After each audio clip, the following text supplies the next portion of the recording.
You've sat in silence while she argues, twisting your words, draining your peace. You feel small, not listened to, not respected. You know deep down you deserve more.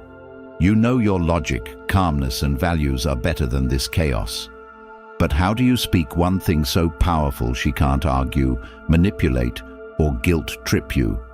If you ever felt unseen, small, unheard, this video is specially for you. Comment, "I demand respect," if you want to rise above this. You're about to learn 5 responses so sharp they'll end any emotional warfare. Number 1. Let's talk when you're calm. You sit there, and you know this routine too well. She's raising her voice, tossing accusations, nitpicking your tone, saying you don't care, flipping your intentions into insults. And you're trying to stay composed, trying not to snap, trying to be reasonable in the face of chaos. But inside you're exhausted, not just from this argument, but from the 1,000 others that ended just like it, where nothing was resolved, where your words were twisted, where logic had no place, where your silence was used against you and your patience made you feel like the weak one. You feel like you're losing your edge.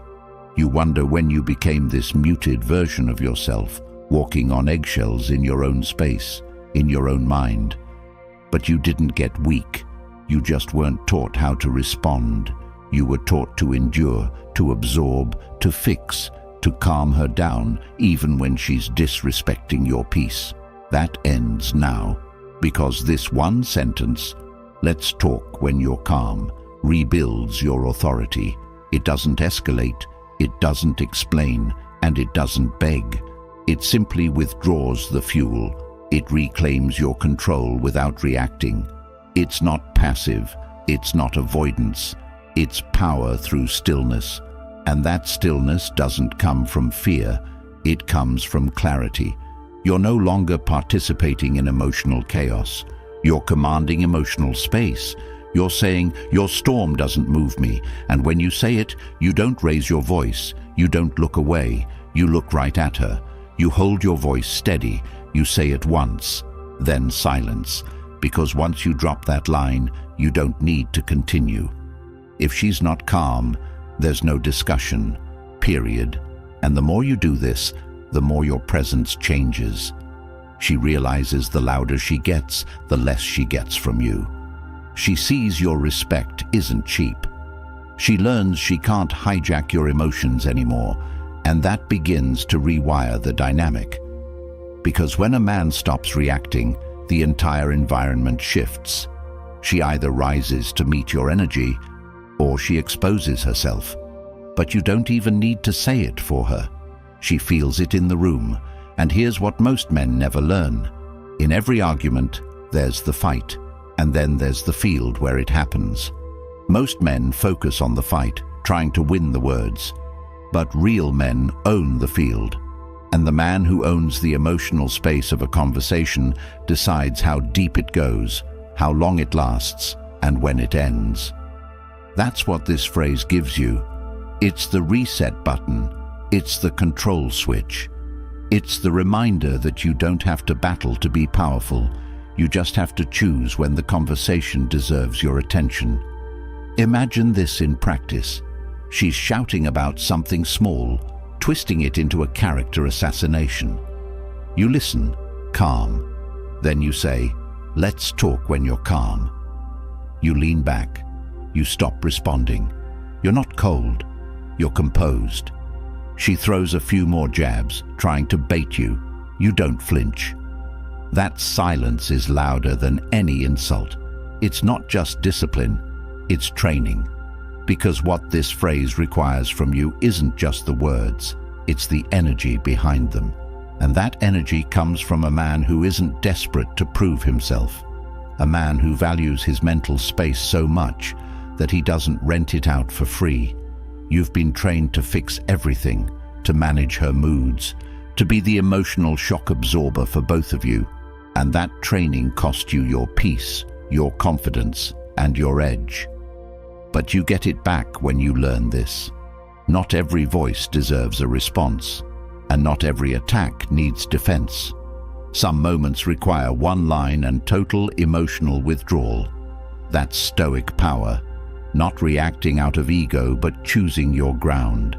And when you start doing this, you'll notice something strange.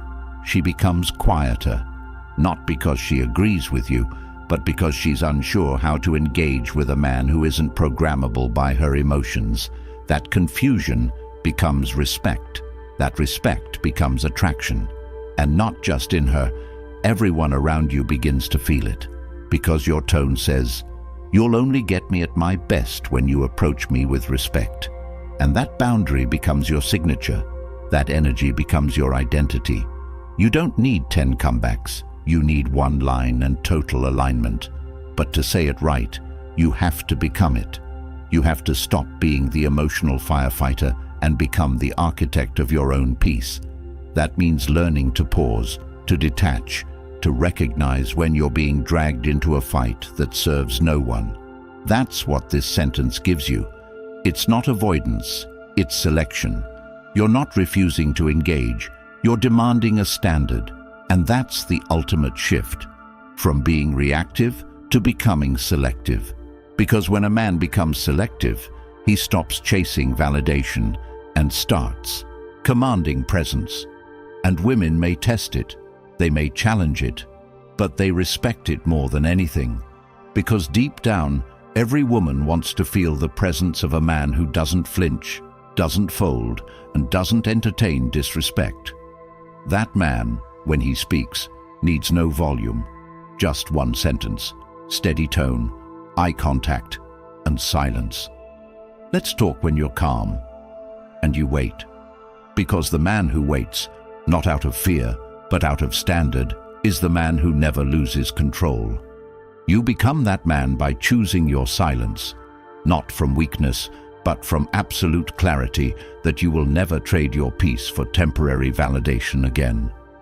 And when you do, everything pauses. Because that's what truth does. It stops cycles. And that's what you've always had the power to do. You just didn't realize how simple it was. Now imagine carrying that clarity with you everywhere, knowing exactly how to handle disrespect, emotional chaos, and manipulation, not just in one moment, but for the rest of your life. That's exactly what the Stoic relationship blueprint gives you. It's not just a book. It's a weapon, a map, a system built with timeless Stoic principles to help you reclaim your identity, your peace, and your power in any relationship without compromise. And for the first time ever, it's available in audiobook format, so you can absorb this life-changing knowledge while walking, training, or even driving, letting each word rewire how you see yourself and the world around you. You don't just read it, you carry it, you live it. And once you get it, it's yours forever. No subscriptions, no games, just permanent access to the mindset shift you've been searching for. The link is in the comments. Click it now and own the blueprint that makes you unshakable. Number 2. That's not acceptable to me. You've tolerated things for far too long. The comments said in public that made you look small. The jabs passed off as jokes that stung more than you wanted to admit. The eye rolls when you spoke. The interruptions when you tried to explain. You didn't say anything. You kept the peace. You avoided conflict. But it's been eating away at you, hasn't it? Every time you stayed silent, a part of you shrank. Every time you let it slide, she learned you'd bend. You convinced yourself it wasn't a big deal. You said she was emotional. You told yourself not to overreact. But now you're here, angry, drained, and disrespected. And this isn't just about her anymore. It's about every person who's walked past your boundaries because you never drew the line. That ends the moment you look someone in the eyes and calmly say, "That's not acceptable to me." You're not explaining, you're not asking, you're not negotiating, you're declaring. And the reason that line hits so hard is because it comes from a man who's finally had enough. A man who's not interested in being liked more than being respected. A man who understands that peace without boundaries is just submission. You see, people don't push boundaries. They push your boundaries. The ones you haven't enforced, the ones you let blur in the name of avoiding confrontation.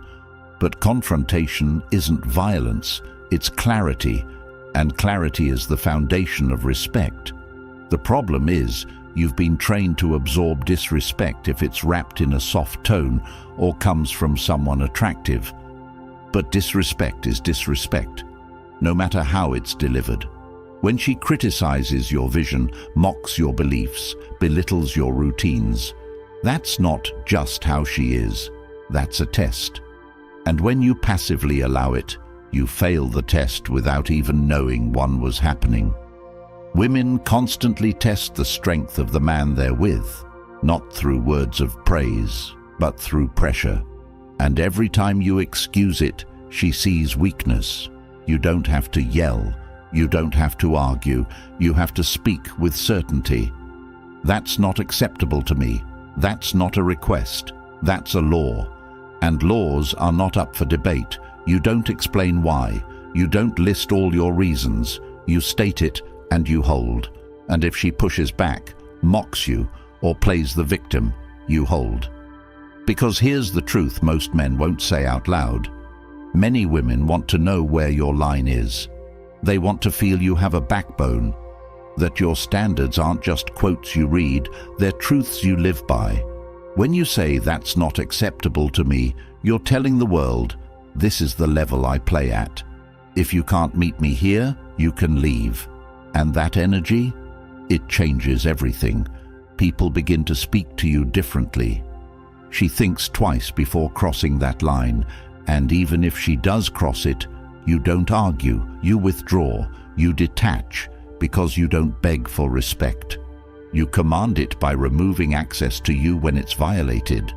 But this isn't about becoming cold, this is about becoming clear, crystal clear. Because clarity doesn't confuse. It either draws people in or pushes them away. Both are wins. You see, most men stay in blurry relationships, confused, emotional, anxious, because they never clarify what they stand for. And if you don't stand for something, you'll fall into everything. That phrase, "that's not acceptable to me," is your line in the sand. It says, "I'd rather lose you than lose myself." It says, "I will not betray myself for connection." And the second you start living this way, you start walking taller. You stop second-guessing your instincts. You stop tolerating bad behavior wrapped in good looks. You stop rewarding manipulation with your presence. You stop being a punching bag for someone who hasn't dealt with their own emotions. Instead, you become a force, unshakable, unbothered, unavailable to nonsense, and yes, it will cost you. Some people will leave. Some women will call you controlling, difficult, or arrogant. Let them. The truth is, the people who can't handle your standards were only there because you had none. And when they're gone, space opens for those who understand your value. That's not arrogance, that's alignment. And alignment only happens when you speak up the moment something crosses your values. You don't wait. You don't hope they get it. You say it the first time, every time, until you don't have to say it anymore, because your energy speaks for you. But you can't fake this. You can't just say the line and expect miracles. You have to believe it. You have to become a man who lives by that phrase in everything. Your health, your time, your money, your purpose. You have to look in the mirror and say, what have I been accepting that I know deep down is beneath me? And when you identify it, you cut it. Number, ceremony. No apology, just clarity. And from that place, you rebuild. Not just your relationships, your entire life. Because when you raise your standard, everything that isn't aligned falls away. And what remains is what's meant to be.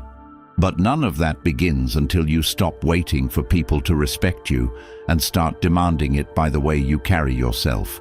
You don't do this to hurt anyone. You do it to finally honor the man inside you who's been silent for too long, the man who's sick of pretending things are okay, the man who wants to breathe without walking on eggshells, the man who values his time, his peace, and his mission more than any momentary connection. That man, that version of you, emerges the moment you speak that line and back it with action. So the next time someone steps out of line, don't explain, don't flinch, don't argue, just say, "That's not acceptable to me," and let your silence carry the rest. Number 3. I'm not here to argue. I've already decided. You've been trapped in the loop more times than you can count. She says something unfair. You try to explain. She interrupts. You try to clarify. She twists your words. You repeat yourself. She escalates. And before you know it, you're 40 minutes deep into a debate about something you thought was already decided. You're tired. You feel like you're drowning in words, defending your right to breathe, to choose, to live according to your own decisions. And no matter what you say, it never seems enough. She keeps poking, prodding, analyzing, pushing buttons until you're second-guessing everything. And the truth is, you didn't lose because you were wrong. You lost because you stayed in a conversation that should have ended with a sentence. I'm not here to argue. I've already decided. That's it. That's the difference between men who lead and men who are led in circles. You're not here to debate your values, to negotiate your identity, or to explain the logic of your decision to someone who's already made up their mind to oppose it. You're here to live your truth, not to justify it. And this line, this clean, sharp, unapologetic phrase, it stops the spiral instantly. Because it does what nothing else has. It ends the open loop. It says the decision isn't on the table. It's done. And that's where your real power lives, in finality. Because when a man speaks with finality, he becomes immovable. And when you become immovable, people start to adjust themselves around you. This isn't about being stubborn. It's about being sovereign. It's about recognizing that if you don't protect your decisions, they'll be constantly poked, questioned, eroded, not because she's evil, but because that's what people do when they sense uncertainty. And if you've ever sat there explaining for the third time why you don't want to go somewhere, or why you don't want her to speak to you that way, or why you made a certain career move and still felt unheard, it's because you never made it clear that this wasn't a discussion. It was a declaration. That's where this sentence rewrites your identity. Because when you say, "I've already decided," you're saying, "I've done the thinking. I've weighed the options. I've faced the consequences. And I've chosen." That makes you a man who lives with intention, not a man waiting for permission. And yes, she might push harder. She might raise her voice. She might accuse you of being cold, unfeeling, dismissive. Let her. You're not cold. You're clear. And clarity feels like rejection to someone who benefits from your confusion. But here's the twist. Once you say it and hold it, she will respect you more than if you'd caved. Because deep down, every woman is testing whether her emotions can override your convictions. And if they can, she can't trust you. Not really. Because if she can sway you from your path with pressure, then you're not rooted. You're just reacting.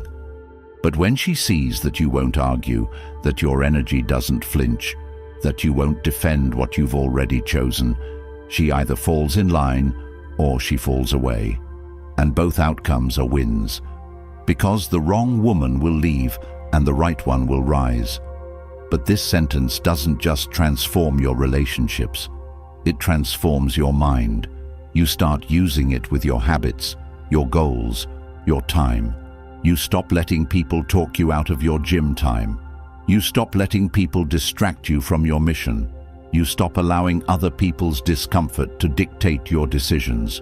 You move from justification to direction, from seeking approval to setting standards. That's the essence of Stoic strength, not in suppressing your feelings, but in mastering your actions. And you master your actions when you remove decision fatigue. You don't go back and forth. You don't ask for consensus. You act. And once the decision is made, it's made. So next time she tries to loop you into another emotional merry-go-round, pause, breathe, and say it without flinching. I'm not here to argue. I've already decided.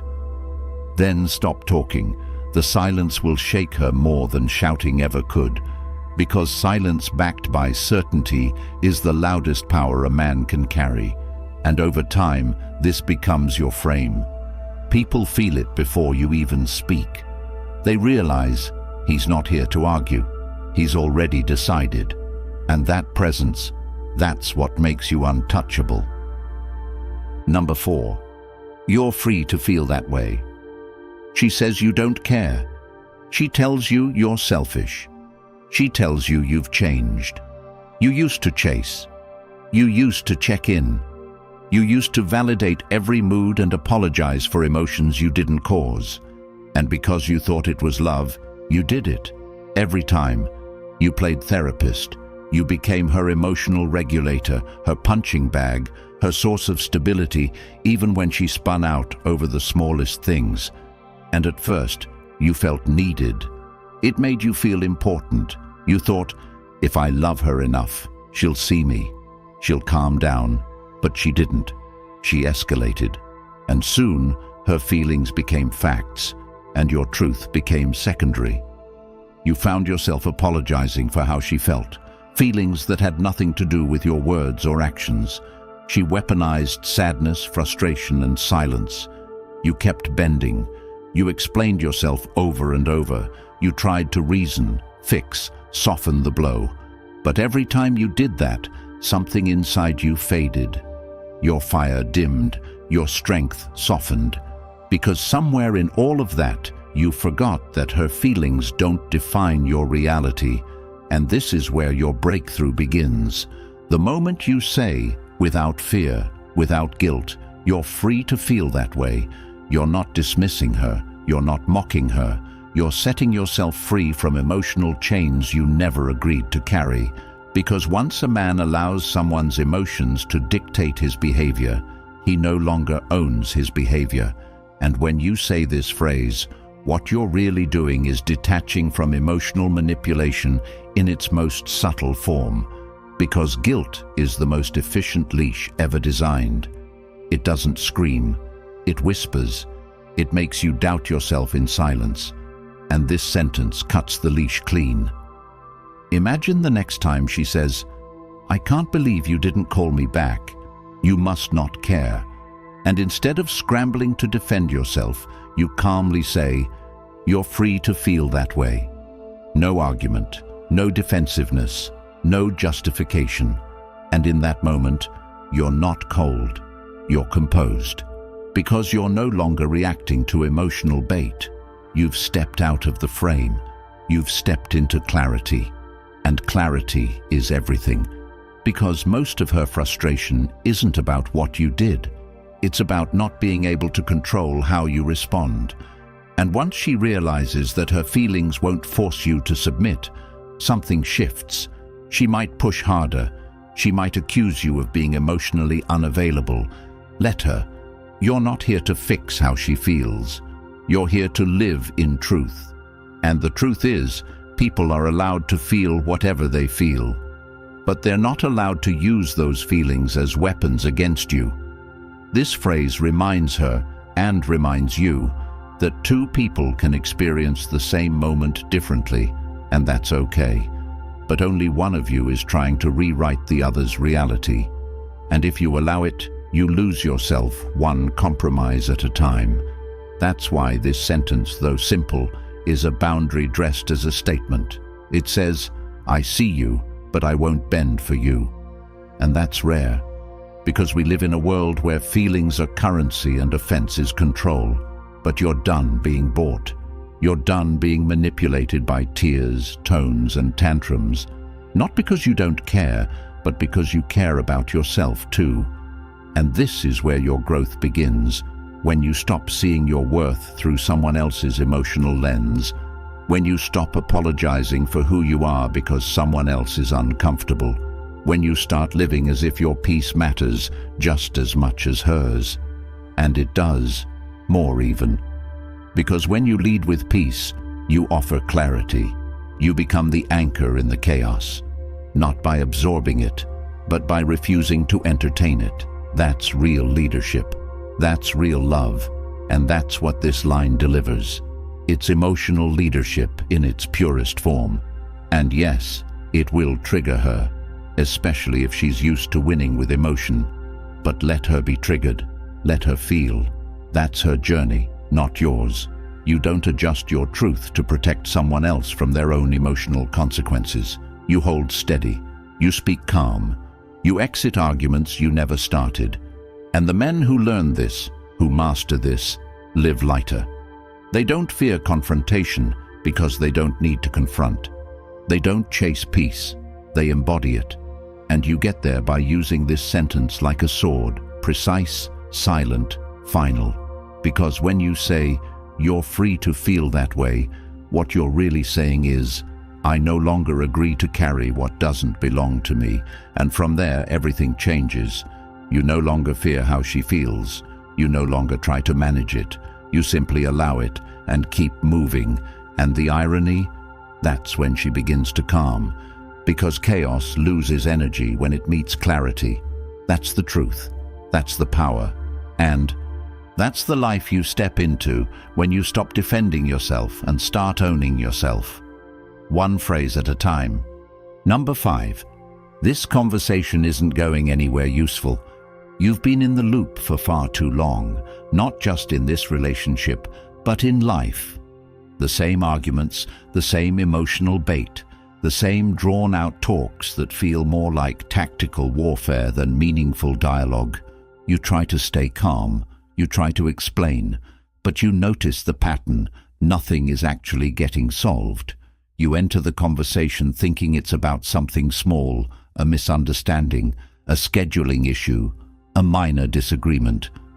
But within minutes, you're sucked into something else entirely, a whirlwind of blame, projections, past grievances she's never really let go of, wrapped in tone and tension that make you feel like the villain in your own story.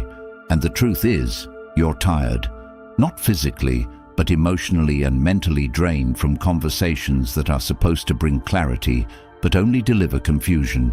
You know the dynamic. She'll start soft, then it escalates. You feel cornered. You try to stay logical, but now you're defending things that happened months ago. She's not looking for resolution. She's looking for submission, and you've allowed it before. You've stayed in these loops far past the point of reason because you believed walking away was weakness. You were taught to push through, to fix it, to talk it out no matter how broken the discussion becomes. But the cost, your sanity, your dignity, your clarity. What you didn't realize then is that some conversations aren't meant to be fixed. They're meant to be left. And the moment you say this line, "This conversation isn't going anywhere useful," you do more than end a fight. You reclaim the right to guard your energy. You reset the room. You draw the line not with emotion, but with indifference to the chaos. And this isn't about avoidance. This is about mastery. You're no longer playing the role of the fixer, the explainer, the emotional sponge. You're stepping into a new role, the man who sets the terms of engagement. Because the truth is, people will talk forever if they know you'll listen. They'll unload their feelings, their projections, their emotional immaturity into your life without filter, because you've never told them they can't. That ends today. You don't sit through emotional dumping. You don't entertain toxic loops dressed as "we need to talk." You don't allow your mental space to be hijacked under the disguise of communication. This sentence puts a bullet in that script. This conversation isn't going anywhere useful. Full stop. And here's the key. You say it and you leave. Not angrily, not with slamming doors, but with calm, detached finality. You don't wait for permission. You don't ask if it's okay. You declare it, and you walk. Because a man who can leave a conversation he didn't start but refuses to be consumed by, that man is dangerous in the best way possible. He's immune to chaos. He doesn't get baited, and over time, everyone around him adapts, even her. At first, she may push harder, try to guilt you, say you're avoiding her, accuse you of emotional abandonment. Let her. That's her discomfort speaking, not your responsibility. Because the moment you stop playing the game, you force everyone to face their own behavior. And this is where the transformation begins, not just in her, but in you. You start to realize how much of your life you've spent in conversations that stole your peace. At work, with friends, with family. Loops, guilt, manipulation. You thought you had to sit there. You thought enduring was strength. But the man who truly values his time, he doesn't engage in what doesn't evolve him. He listens once, clarifies once, and if it keeps spiraling, he cuts the rope. Not emotionally, strategically. Because he knows the most powerful tool he owns is his attention, and he no longer gives it away cheaply. And this sentence, this seemingly simple phrase, is how he controls the price. This conversation isn't going anywhere useful. It says, I'm done being emotionally held hostage. It says, my clarity isn't up for compromise. It says, I'm not here to get dragged into a mess disguised as resolution. And more than that, it teaches people how to treat you. Because you don't just say this once. You say it every time a conversation devolves into disrespect, repetition, or manipulation. And it becomes a shield. You no longer fear confrontation because you've mastered the art of exiting without engaging. You no longer over-explain because you know real authority doesn't chase understanding. It invites it, but doesn't beg for it. And most importantly, you become a man who's immune to noise. And that changes everything. Your mind becomes quieter. Your time becomes yours again. Your energy becomes more potent, and people start to feel that you are no longer emotionally available to dysfunction, that you'll listen if it's honest, that you'll engage if it's constructive, but if it spirals, you're gone. That's not arrogance, that's emotional discipline. That's what it means to be untouchable in a world where everyone wants to pull you into their mess. And the irony, the more you live this way, the less you need to say it. Your tone, your presence, your boundaries, they say it for you. But in the moments where it's needed, you say it once. Calm, clear, steady. And when you do, everything pauses. Because that's what truth does. It stops cycles, and that's what you've always had the power to do. You just didn't realize how simple it was. So now you do. The next time you feel yourself getting pulled into emotional theater masked as dialogue, pause, breathe, and say it. This conversation isn't going anywhere useful. Then get up and go build something that is. If you're tired of being talked over, tested, drained, and disrespected, and you're ready to take back your voice, your power, your peace, now is the moment. The world isn't going to hand you clarity. You either claim it or stay stuck in loops that steal years of your life. If you're done wasting time, then the Stoic relationship blueprint is your next move. It's packed with timeless Stoic principles that show you exactly how to lead with strength, speak with purpose, and never lose yourself again. And now, it's finally available in audiobook format, so you can listen while walking, training, building yourself into the man you were meant to be. This isn't just another book. This is a weapon, a mirror, a lifeline, and once you own it, it's yours forever. No games, just truths rooted in Stoic principles. Comment, I choose clarity if you're ready to grab the ebook now. The link's in the comments. Like the video, subscribe, and help this message reach the next man before it's too late.